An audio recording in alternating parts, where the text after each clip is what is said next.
Good evening, everyone, and thank you for tuning in to another edition of Fat Corner Debate Series on the 2023 Nigerian General Elections. My name is Gideon Oguniye. I'm the project lead of Fat Corner Project. Today's debate is titled, Who Would You Vote for President? 18 candidates vying for Nigerian presidency started their nationwide campaigns on the 28th of September 2022 ahead of next year's general elections. Today, the reality looks all in the face. Prices of goods, of food, shelter, clothing are not smiling. The country is insecure with a high rate of youth unemployment and poverty. So today we are going to be discussing the competence, the profile, the track records, the manifesto of 4 leading contenders in this coming election, including Ahmed Tinubu, a former governor of Lagos State and a candidate of the ruling APC. And also candidates of the opposition, People's Democratic Party, Atiku Abubakar, candidate of African Action Congress, Omoyele Sowore, and candidate of Labour Party, Mr. Peter Obi. And I have with me on the show 4 young Nigerians, political commentators who are qualified to debate in favor of these candidates and the political parties that they support. So number 1, I have Mr. Luke Tega, a member of Take It Back Movement, Revolution Now movement, and a member of African Action Congress to speak for Sowore Magashi ticket. And I also have Mr. David, who is a student of mass communication at Adekunle Ajayi University, Akunba, Ondo State, Nigeria, to speak for Tinubu and Shettima ticket. I have with me Mr. Adewumi Adegbemile, a cybersecurity consultant, a political commentator, to speak for Obi Dati ticket. And we also invited Mr. Samuel Aboduri, who is a producer, a radio presenter, a freelance content creator, and a youth advocate, to speak for Atiku Okowa ticket. Mr. Samuel is not on the call yet, but we hope that he will join us soon. So let me start with this question. Number 1, Nigerian experts, the presidential candidates that are vying for the president of Nigeria in the next election to be transparent, to be open to the electorates on who they are. Nigeria want to rate them, their political and their leadership credentials. And if we are to look beyond sentiment and to look at the track records and profile of these candidates, who is the most competent and qualified? Let me start with you, Mr. Adegbemile Adewumi. What makes you think that Obi Dati ticket is the best in terms of looking at their manifestos, in terms of looking at their credentials that they bring on the table, and in terms of their track records? What makes them to be the most competent and qualified for this job? Yeah, thank you very much. Can you hear me? Yes. Yeah, good afternoon, everyone. I'm so pleased to be here. So very quickly, that question is actually very tricky. Tricky in the sense that I feel, not thinking now, I feel everyone who has actually shown interest in this number 1 job is actually they actually qualified. Sentiments aside, I know we know of Bola Tinubu's antecedent, we know of Atiku's antecedent, we know of Sowore's antecedent. Even yourself and myself, we are qualified, especially when you have the first degree in any university in Nigeria. Being the number 1 person in Nigeria is not. I don't think it's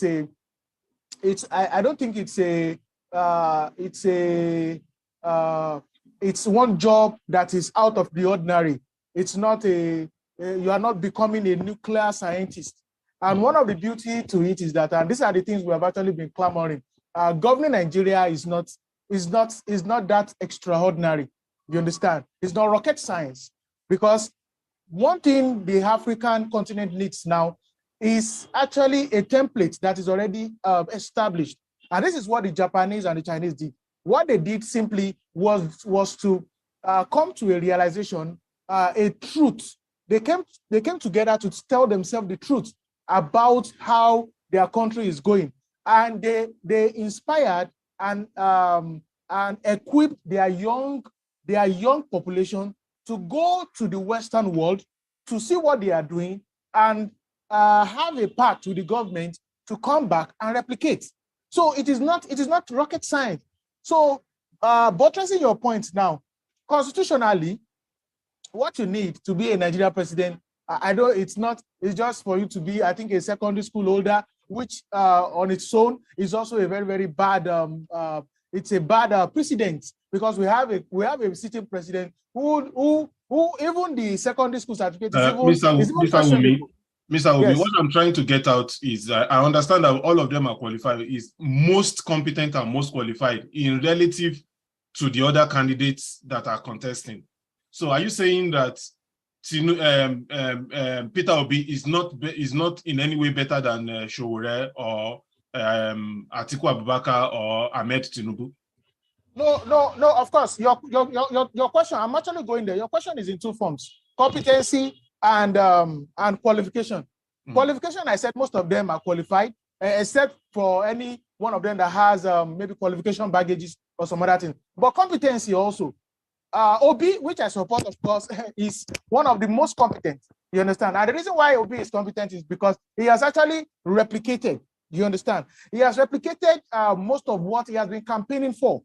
So Obi is our let me not say one now, is our best shot to the presidency, because this is someone who has said that he is not going there for his own personal gain. This is someone who has said that being the president of Nigeria is not rocket science. This is someone who, after his administration, he left so much money in the coffers of the government. This is someone who has contributed to so many causes. This is someone who has been the board chairman of over four banks or corporations. This is someone who in himself left the private sector and said that he wants to contribute to the betterment of his state and is requesting to be the president of our country. This is someone that most of his life, what he wanted to is to have a business success. But he met a professor in one of the big business schools in the world, which is Kellogg Business School. He met that professor, and that professor advised him. He said the best thing to give to humanity is to serve. That is why Obi is the best candidate in this election. Thank you very much. Thank you very much. Let me come to you, Mr. David. You are speaking for Ahmed Tinubu Shettima ticket. Now, the same question to you. Why do you think that these two people are the most competent and qualified at this critical time to take on the leadership of Nigeria? Good afternoon. Thank you for having me here today. If I'm going to discuss on that particular topic, I'll say experience is key if you are going to become the president of a country like Nigeria. Nigeria is not actually a small nation. Nigeria is a diverse nation, one of the most diverse nations on the planet. For you to be able to rule a country like Nigeria, you have to have some particular skills within yourself. And for Bola Ahmed Tinubu and the Shettima tickets, Tinubu is a very experienced politician as well as a former governor of Lagos State. From his work in Lagos State, we'll see that he performed very well. He did what was needed during his tenure in Lagos State. He also created jobs while he was the governor of Lagos State. He made sure to take an interest in the state, even after he was no longer the governor of the state. He ensured that the state continued its progress years after he was no longer the governor of the state by ensuring that only the best of the best were able to take over from him and were able to make sure the states continued on the right path. Same thing with his vice presidential candidate, Kashim Shettima.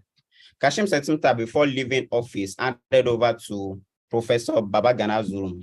Professor Babagana Zulum, being one of the most intelligent and best governors in this country right now, he has performed very well as well. So this is intentionality. When you have interest in success and progress, you ensure that even when you are no longer there, the people coming in will ensure that there's continuous progress in the society. And this is what these two candidates have been able to do. Each of them did this thing in their states. With Tinubu, he brought in Fashola. Fashola was one of the best governors during his time as well. with Kashim Shettima as well. He brought in Babagana Zulum. Babagana Zulum, who is presently one of the best governors that we have in this country, and his people can testify to that as well. So I think majorly, if we are talking about becoming president of the country, those qualities are required to be able to rule a country. Before I go to the third debater, so are you saying that the governor must ensure that his own candidate, his own preferred candidate, succeed in government? It's not about is it no longer a democracy where people it's about best. It's about best candidates. It is about the best candidates. You have to ensure that the people that are succeeding you are the best candidates. This is democracy. People voted for those candidates. You didn't force them on the people. The people decided that these candidates are the ones that they wanted. They voted for them. If not for that, those candidates would not have won second time. Fashola did a good job. That's why I was able to win second time as governor. If he did not perform well, then he would have never been able to enter second time. And if Tinubu himself did not perform well, if he had told these people that Fashola is the best candidate for them, they would have never voted for him if he did not perform well. Okay, let me come to you, Mr. So before please, no, I will still give you time to. I will give you time. I will give you time to respond. I'll give you time to respond. Let's take the arguments of everyone, so that if you want to respond, you might want to respond to what David has said. You might want to respond to what Tega has said, so that let everyone give their opening remarks first. So let me come to you, Mr. Tega. So the person that is speaking for Mr. David has said that we look at the antecedents of Tinubu in Lagos State, and also Peter Obi was former governor of Anambra State, but your own candidate has never been governor or president or hold any political office in Nigeria. So what will you say makes him to be the most competent and qualified for this position come 2023? All right, thank you very much. Good afternoon, everybody. First, let me say and make it clear that we need to know that there is a difference between democracy and imposition of candidates on the citizen. So let's just put that aside for now, for those that we understand. Talking about the person of Omoyele Sowore, a lot of people know the Nigerian populace always try to use this argument of, oh, he has never occupied any public office or this. But in the electoral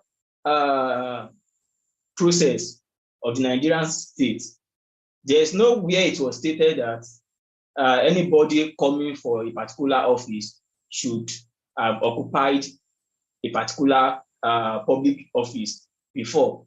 Because this is not a school whereby you graduate from primary level to secondary and then to tertiary. No.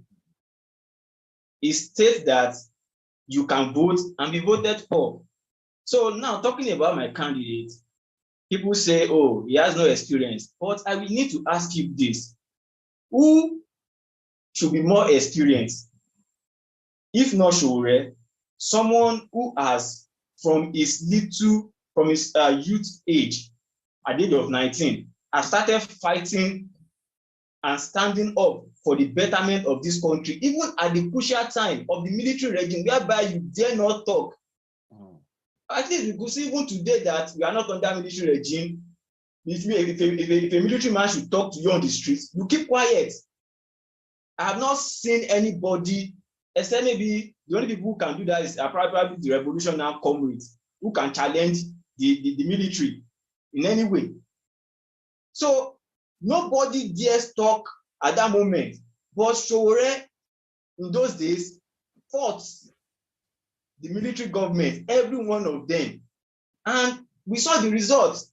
In fact, there's a particular newspaper that came at that time that says, where Sowore said, we have come to bury the military. And it happened. And after that, apart from being a pro-democracy campaigner, he is also a reporter. And tell me, who knows the government more than a journalist? Because they cover every aspect of the government. they go deep into it and make everything public to the people. What the people did not know, they are the one who make it known to the people. So tell me who has more understanding of the Nigerian government. And Sowore knows every bit of all these people, starting from the military down to date. All the people in government, he knows every one of them. He knows what they do and things they do in secret that is not known to the people. Sowore is also a lecturer. So just know that he's a lecturer in abroad. So telling me that probably because he has not occupied any political space, then he doesn't have experience, that's a lie. You've seen him speak on national TV, and you can know that, you can tell that this is a well-intelligent man. And talking about his vice, Haruna Magashi is a human rights lawyer, and we've seen a lot of justice he has brought and ensured that the people of Kano, the poor, let me put that way, the poor, because he represents the poor the most. The poor cannot afford a legal fee. They can't. But this man will pick up their case and ensure they get justice. So combine these two together, Sowore is someone that loves justice. He has stood up for justice on several occasions, not even for himself, but Nigerian people. Okay, thank you. Thank you very much.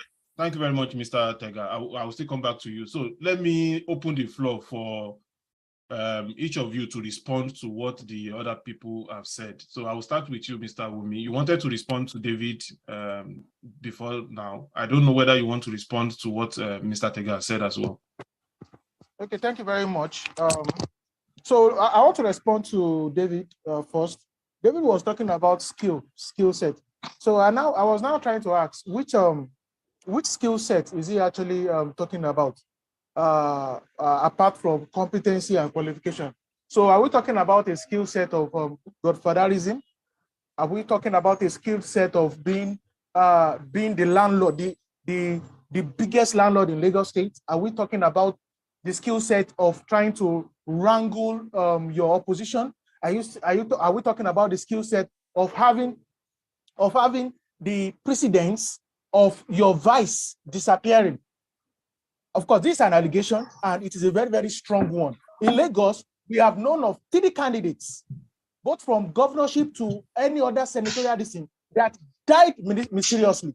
Are we talking about the other vice, Shetima, who his vice also died, his opponent also died mysteriously? So these are people with questionable skill sets. And I make bold to say it. These are people with questionable skill set. These are people who are very, very clogged with so many questionable personalities. And it has to be. We can't keep dancing around this thing. Please give me a moment. Then for this what's it called? The people is said that they are those he gave birth to, likes of Fashola. I need to also make a statement. I lived in Lagos all my life. I was born in Lagos.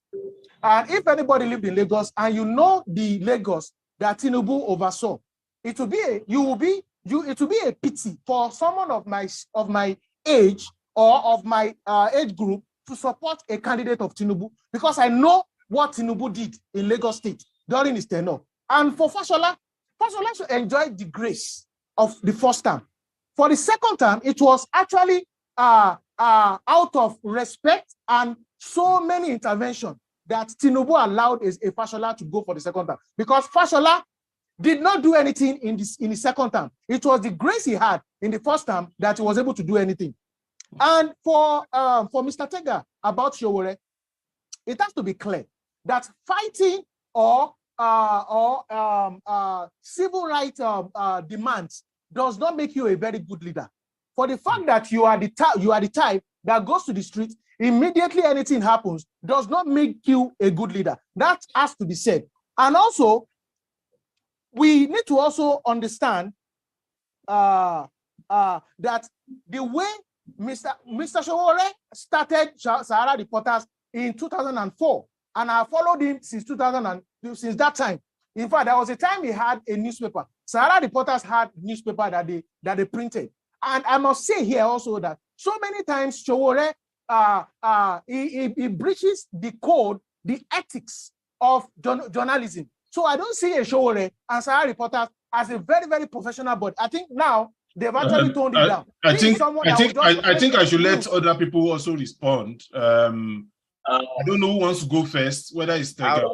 Okay, let's David go first. So now you can respond to the allegations against your candidate, and you can also now counter some of the points they put forward in favor of their own candidates. For the Labour Party supporter, you mentioned that what skill sets did I mean when I was talking about Bola Ahmed Tinubu? I meant a progressive mindset, a progressive skill set. If you are talking about progressive, you are talking about somebody that wants progress to be continuous, even when he is not in power. That is why you look at Eco Atlantic. I'm sure a lot of you have heard of Eco Atlantic. They call it the Dubai of Africa. Eco Atlantic is a man-made island on the shores of Lagos. This man-made island, before it, I saw the news. Fashola himself mentioned this, that before Eco Atlantic, the shores of Lagos every single year would have been flooded, like heavy flooding that would displace a lot of people in that area. But right now, that particular piece of that Eco Atlantic region now is like a city on its own. That is a progressive mindset. That's looking at the future. Of course, the city is not completely failed now, but in a few years, that city will house over 250,000 citizens in that particular area alone. Apart from that, the Lagos Mass Transit. The Lagos Mass Transit was also conceived by the Tinubu administration. That Lagos Mass Transit now, by the time it's completed by 2023, I think it's going to be completed this year. By the time that project is completed, over 1 million people will be able to, it will ease movement for over 1 million people every single day. Those are progressive mindsets, seeing the future ahead and making sure that there is progress to be made. The Sonolu administration, most people say it was because of Tinubu that Sonolu won the election. But now that you said that, then the mass transit that has also been completed by Sonolu, then should also be attributed to Tinubu's efforts as a former governor to ensure that the state continues its progress. Lagos State generates 7 times more revenue than any other state in the country, including the capital city. In 2021, when Lagos State made 700 billion naira in IGR, the next was Abuja making about 131 billion naira in IGR. That is progress. Lagos is completely separated from the rest of Nigeria if you want to look at it that way. Apart from Lagos is the main has the best reputation in Nigeria. If you go anywhere, they are always talking about Lagos, and that's because of that progressive mindset. There are people that will say that Lagos has been the commercial nerve of the country even before the advent of the governorship reign of Tinubu. That Lagos has always been there because of the resources it has, because of its location, and because of its being former Nigeria headquarters before Tinubu. So that's the argument of some Lagos people. Has not been the former Nigeria headquarters for how many years now? Yet everybody is still going to Lagos for their activities. Even Dangote Refinery now is located in Lagos. When he was talking about Dangote Refinery, Dangote himself said that it was because of Tinubu that I was able to build that refinery in Lagos. And that refinery now is going to generate over 10,000 jobs for Lagosians. Lekki Deep Sea Port as well was also conceived during that period of time. And now that port is going to employ over 200,000 people in Lagos State alone.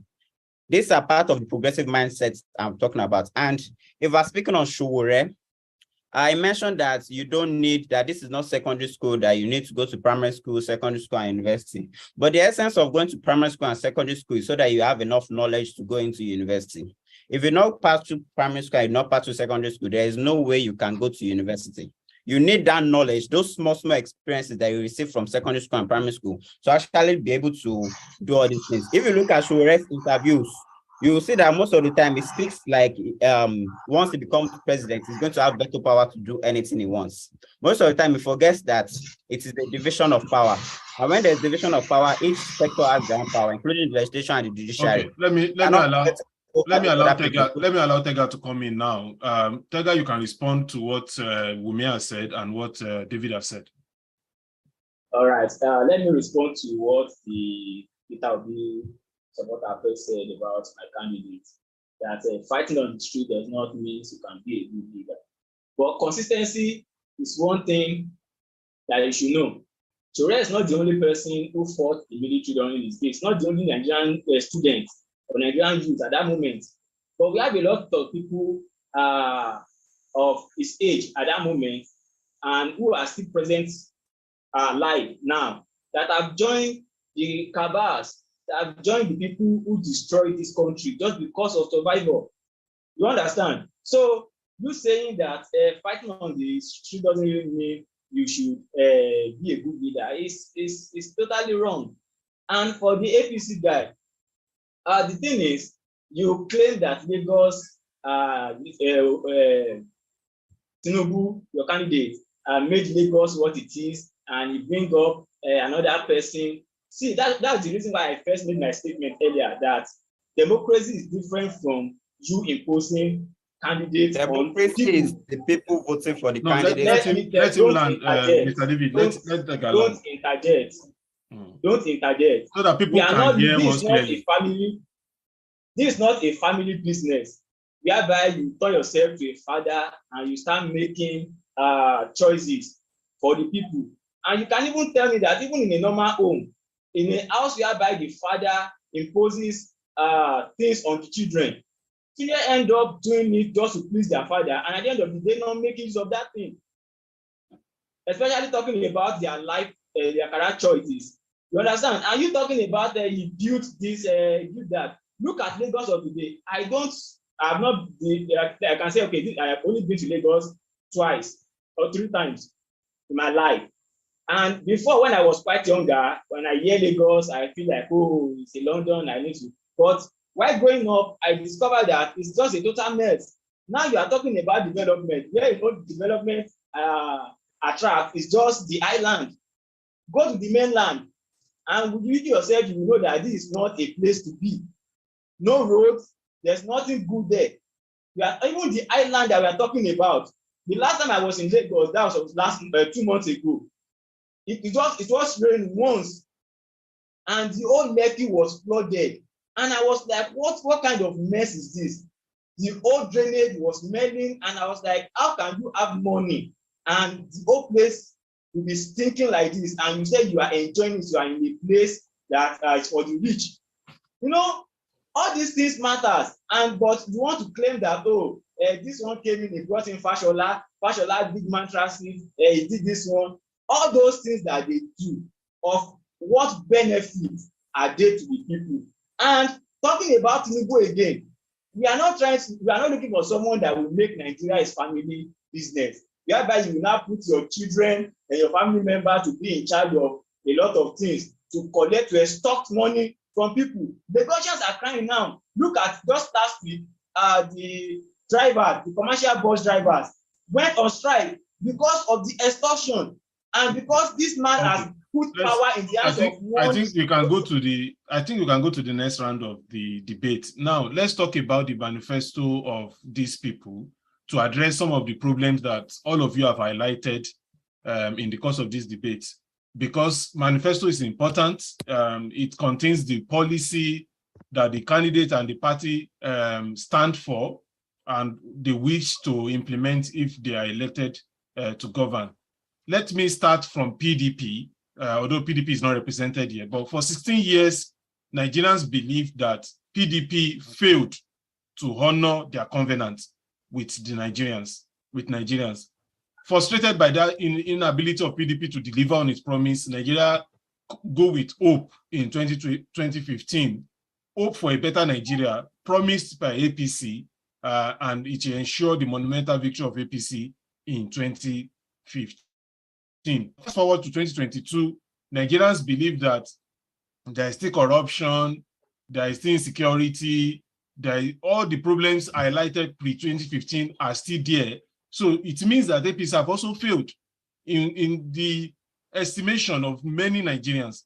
Now, let's look at the manifesto of this current candidate. They are promising good things. All of them have good manifestos, perfect manifesto, very beautiful manifestos, but can we say that these candidates have all it takes to fulfill or to implement those manifestos?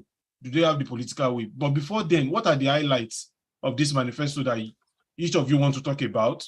How realistic are these manifesto? Do the candidates, can we trust them to fulfill the manifesto? Let's start with you, Mr. David. All right. For Bola Ahmed Tinubu's manifesto, one of the key takes on the manifesto was the increase of oil production from the current 1 million barrels to 2.6 million barrels within the first 4 years of his administration. The target is actually very achievable, because considering that the Shell right now said that they are going to resume works on their 400,000 barrels per day export terminal. And according to the recent news, NNPC says they can actually, if not for the force marine that caused them to shut down their oil pipelines because of oil thefts, the normal output of Nigeria is at 1.8 million barrels per day.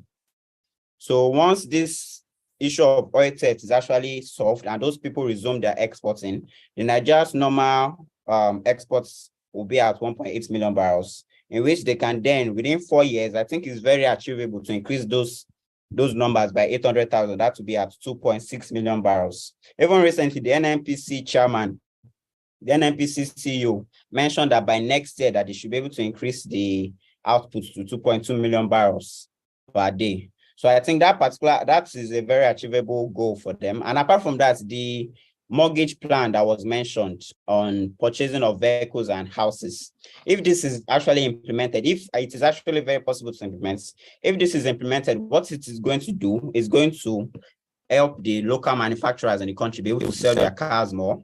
Like Innoson, for example, if all these mortgage plans are available for them, maybe if it's only available for made in Nigeria cars, now those people can sell more cars. Once they can sell more cars, they can build more factories. Once they can build more factories, they can hire more people. Once they can hire more people, the federal government can decide to put a ban on importation of vehicles.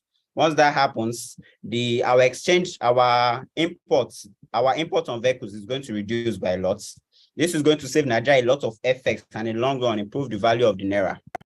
And for the student loan policy as well, when they implement the student loan policy, what this is going to do is that it's going to be able to improve secondary school education and primary school education in the country.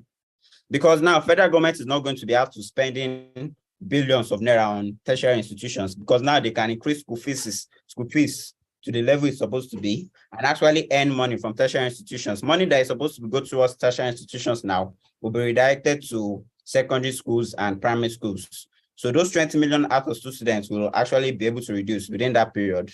And another one of the manifesto promises made by Bola Ahmed Tinubu was electricity, on generating more electricity for the country.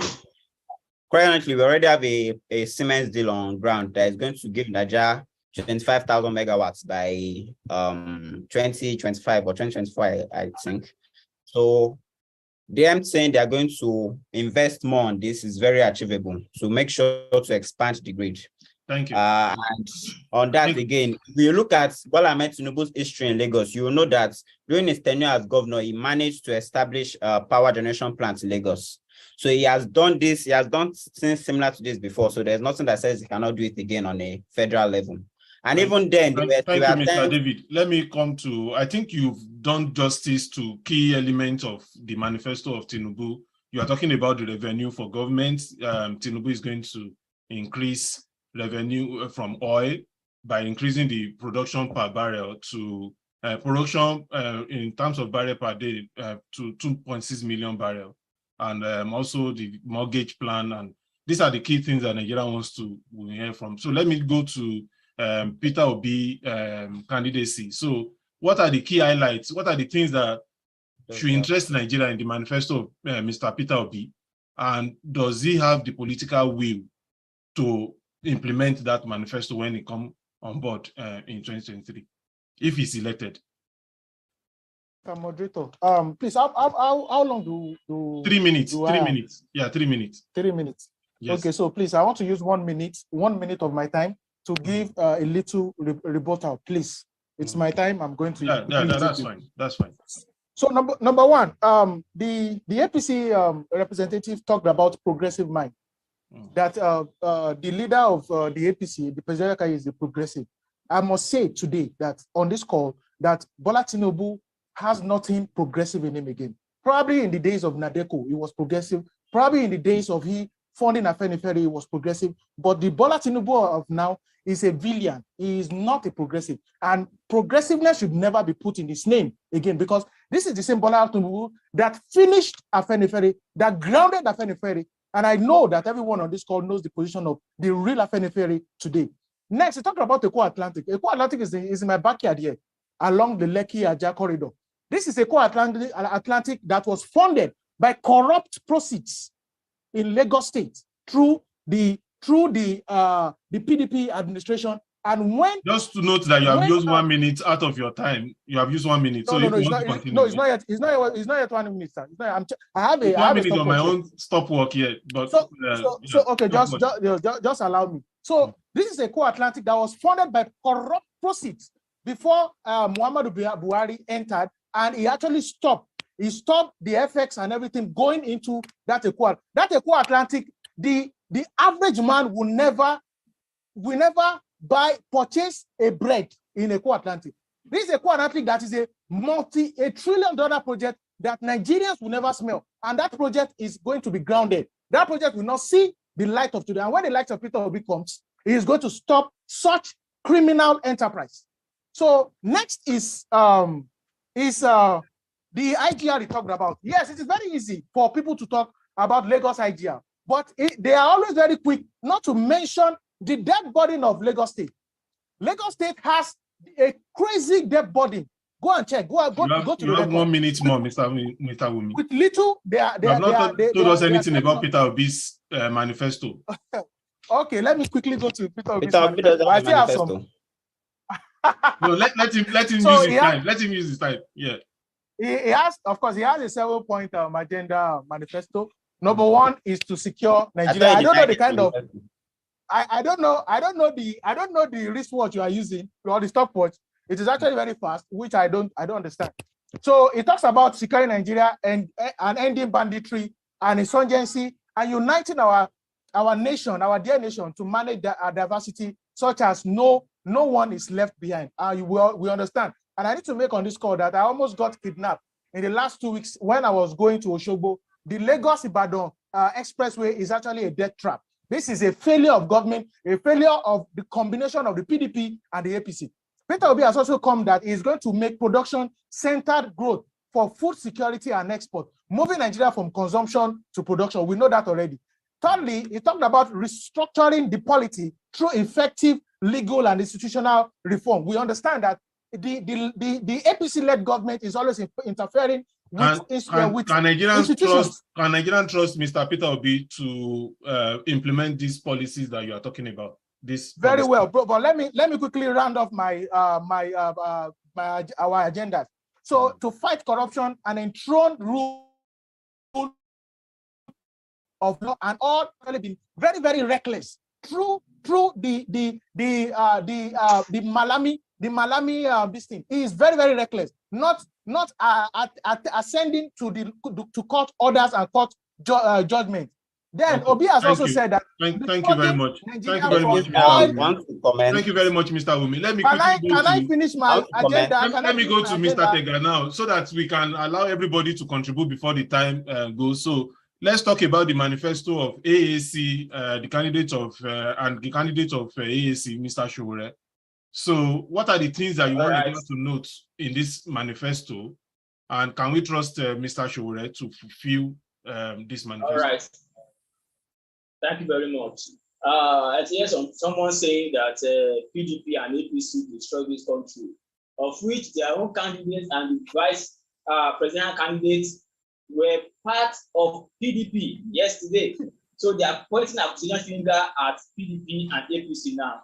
Anyway, Omoyele Sowore, unlike some candidates who try to bamboozle Nigerians, who try to play on the intelligence of Nigeria by saying they don't need a manifesto, that what they did in their state as a governor is enough that we should go and verify.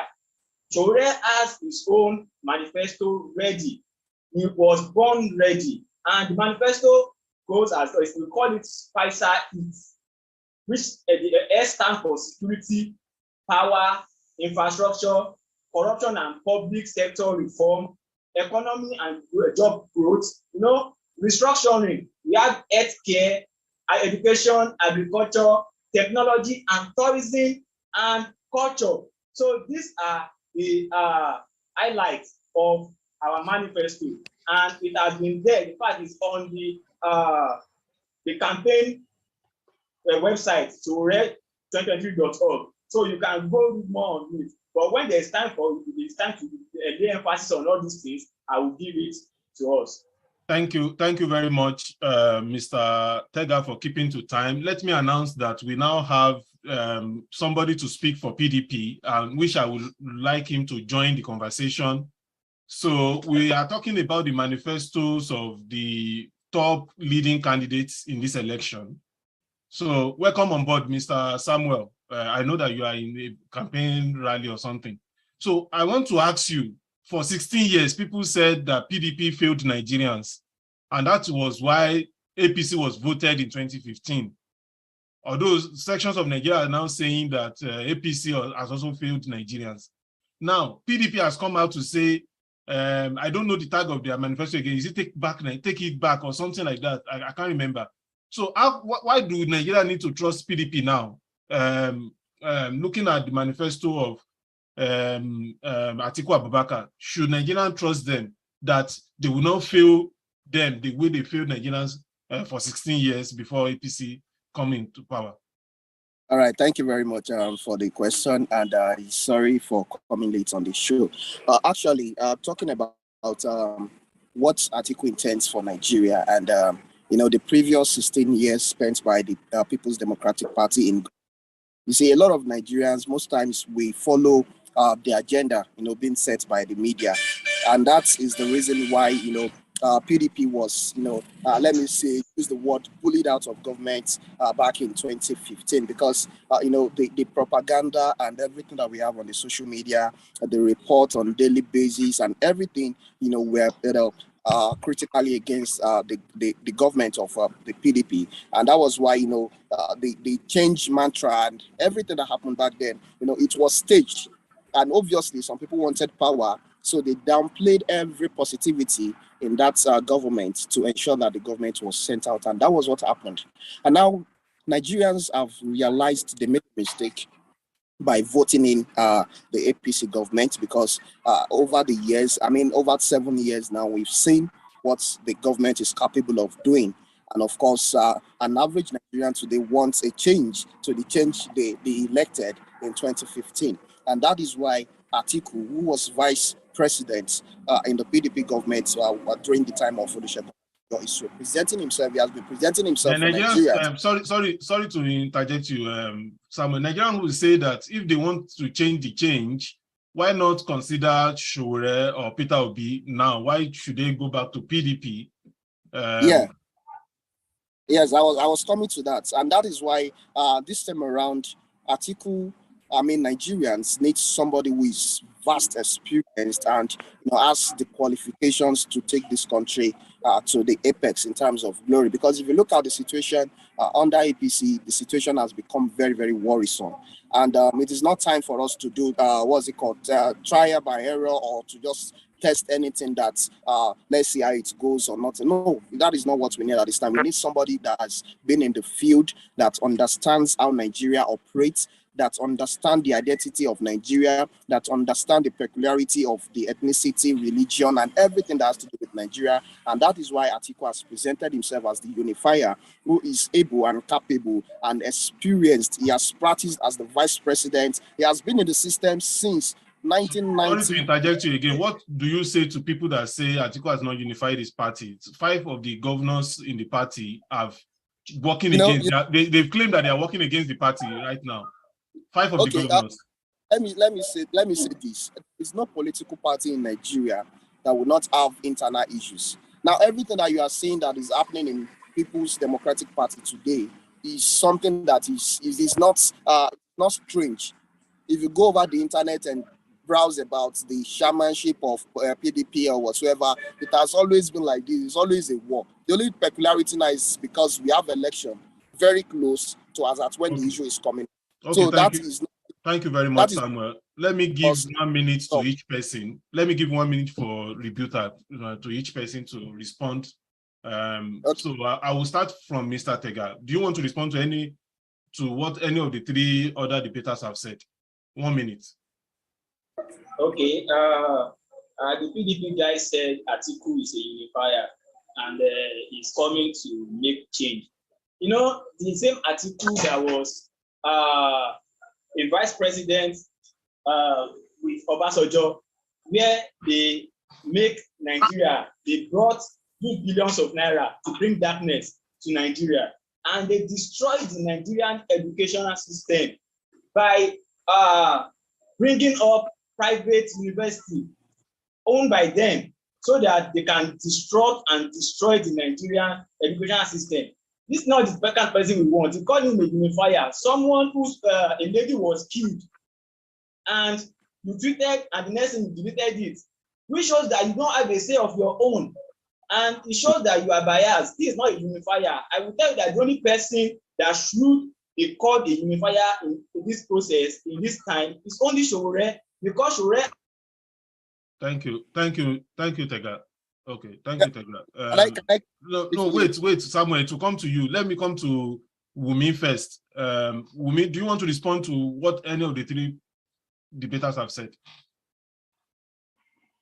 You did not allow me finish my this thing that time. Anyway, for the PDP man, to be candid, PDP is not in this race.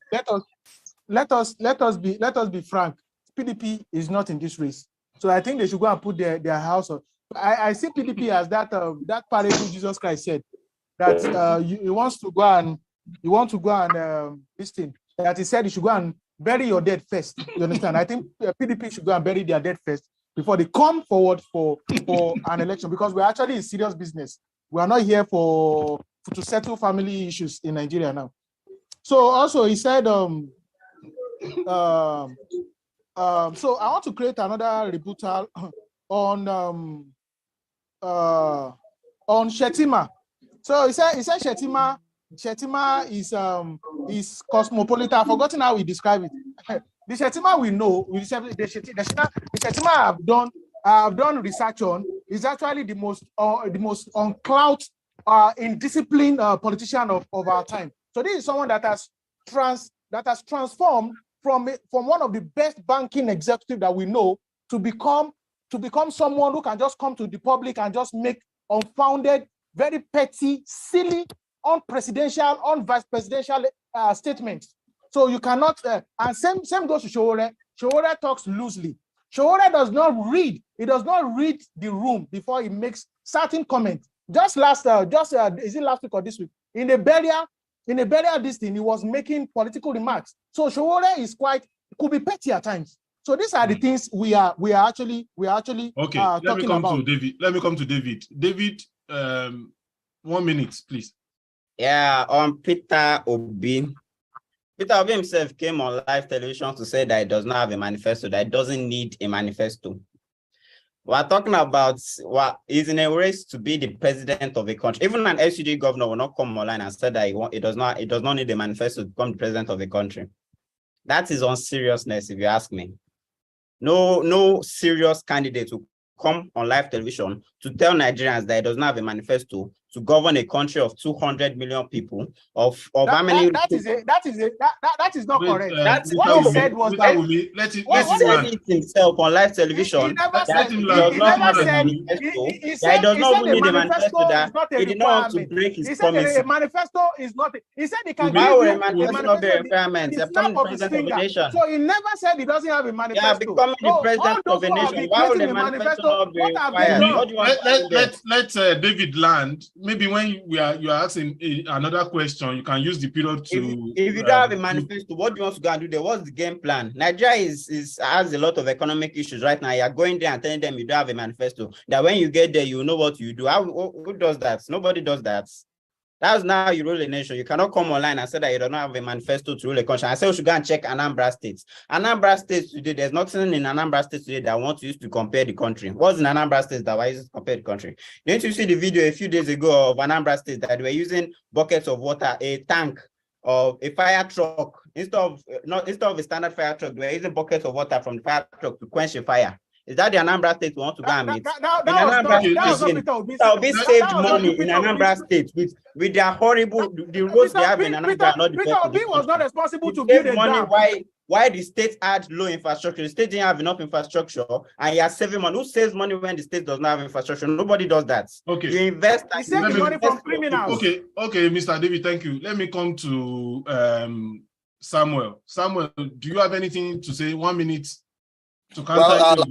Like I said before, people are just, using the chairmanship issue as a serious case for PDP. It has always been like that. You can see that he's moving. Atiku is moving.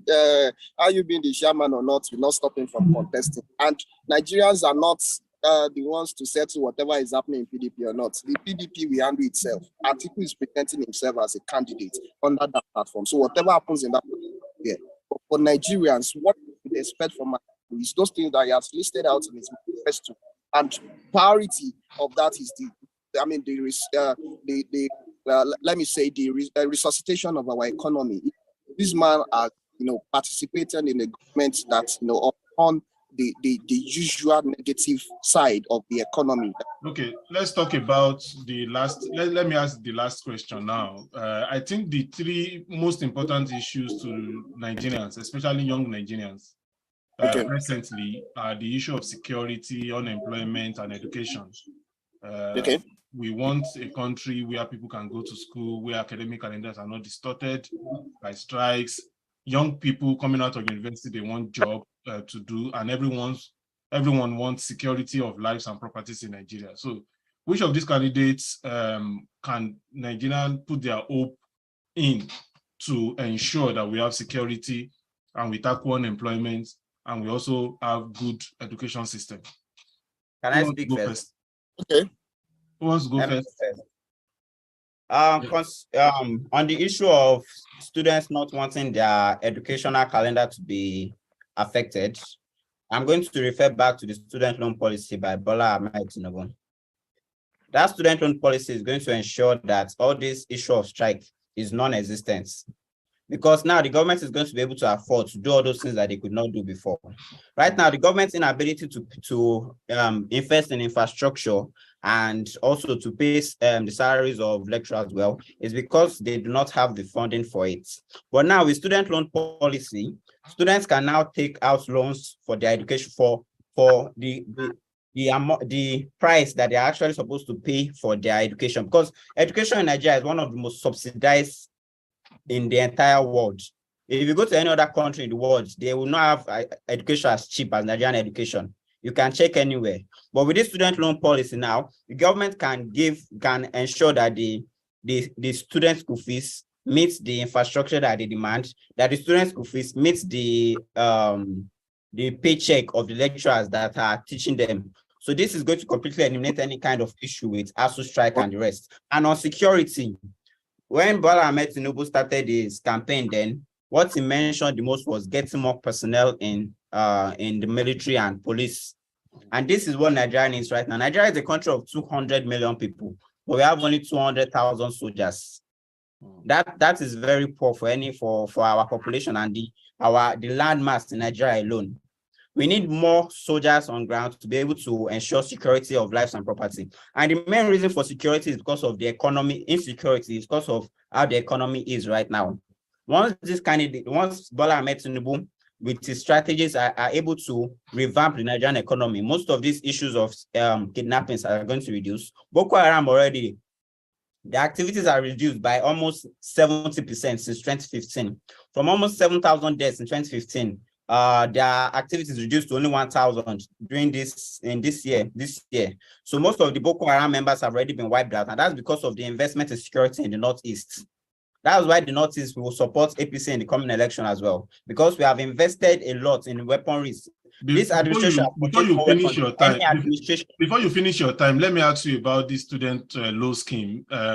in the manifesto of APC, it was proposed that they will take the loan from TED Fund. And we all know that TED Fund was established for a different purpose, to fund infrastructure in the university. And also, if you are giving loans to students and you are removing subsidy in education, it means that a student can finish with a debt burden of maybe 3 million naira. Because if you increase the tuition fee to 1 million and you give people loans, let me land, and you give people they have loans, it in 2015. So, for example, if by the time by the time the student finish, he's already having 4 million naira debt to pay, and that student is unable to get job, is this not the beginning of high blood pressure for people? What do you want to say to this?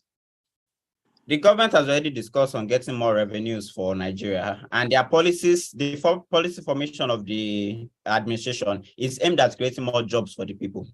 If there are jobs, then people are able to pay back their student loans with more ease. And student loans are going to take, it's not like it's going to take only 10 years to pay. They are going to give them the amount of time that they actually need to be able to pay the student loans off. That's how it is done in every other country. Nigeria is not the first country to try and go into student loans. The US currently does it, and they also have issues of debt burden on students, but they still manage it. It's something that can be managed if it is done well. And the fact remains that the administration is aimed at creating more jobs for the people. With the AKK gas pipeline being completed soon, by next year, in the northern region of Kaduna and Kano, a lot of jobs are going to spring up from those areas. In farming sector as well, the African Development Bank has given us a $100 million loan to boost our wheat production in the country. Once that's done, we again will be able to reduce our import dependence. And once we put in import dependency, the naira is going to appreciate in value. Okay, once the naira appreciates in value.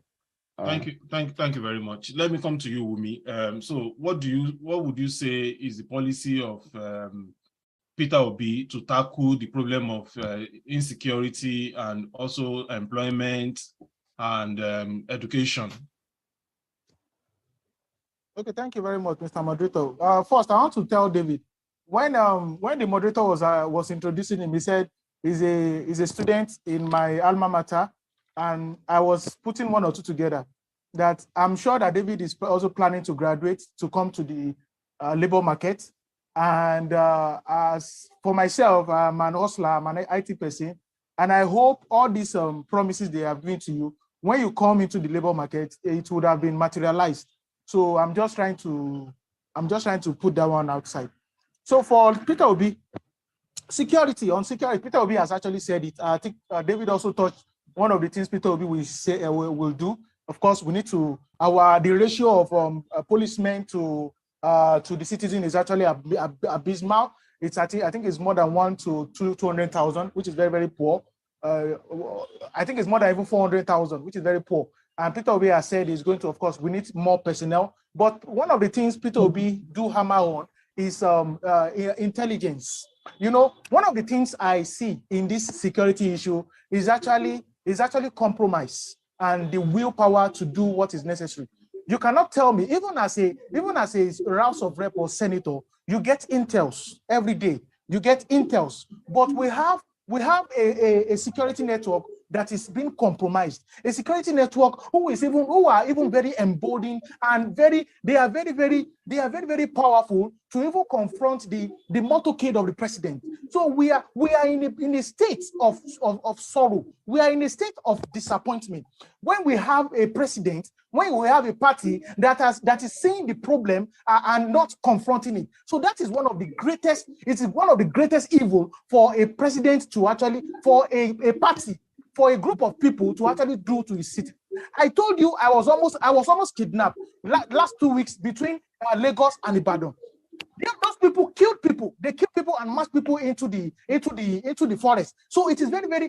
We have a presidential candidate that claims is an affair man. That claims is a progressive, and he has not made any statement against this insecurity, especially in the Southwest. So I'm so disappointed in this kind of charade of leaders.